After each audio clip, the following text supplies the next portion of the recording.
સુરેન્દ્રનગર જિલ્લા શિક્ષણ વિભાગ દ્વારા સરકારી શાળાઓના શિક્ષકો માટે એક અત્યંત કડક આદેશ જાહેર કરવામાં આવ્યો।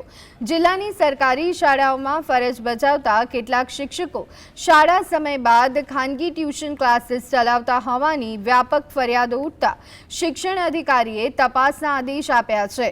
જો કોઈ પણ સરકારી શિક્ષક પ્રાઇવેટ ટ્યુશન ક્લાસનું સંચાલન કરતા કે ત્યાં નોકરી કરતા પકડાશે તો તેમની સામે સખત કાયદાકીય કાર્યવાહી કરવામાં આવશે।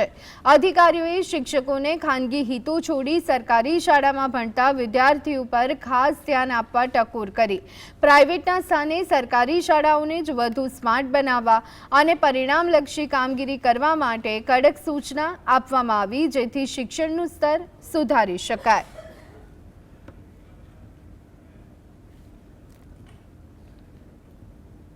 ફેડરેશન ઓફ ટ્યુશન ક્લાસીસ દ્વારા બંને સંઘો દ્વારા વારાફરતી રજૂઆત કરવામાં આવી છે કે ચાલુ સર્વિસ દરમિયાન ગ્રાન્ટેડ સરકારી અને સ્વનિર્ભર શાળાના શિક્ષકો ટ્યુશન ક્લાસીસ ચલાવી રહ્યા છે કે એમાં પાર્ટિસિપેશન કરી રહ્યા છે, તો તે માધ્યમિક શિક્ષણ બોર્ડના વિનિયમ 1974 અંતર્ગત એ કાયદાનો ભંગ છે। તો જો આવી કોઈ પણ સ્થિતિમાં શિક્ષકો ટ્યુશન ક્લાસીસ કરતા ઝડપાશે તો અમારી મોનિટરિંગ સિસ્ટમ દ્વારા શિસ્ત વિષયક પગલાં લેવામાં આવશે।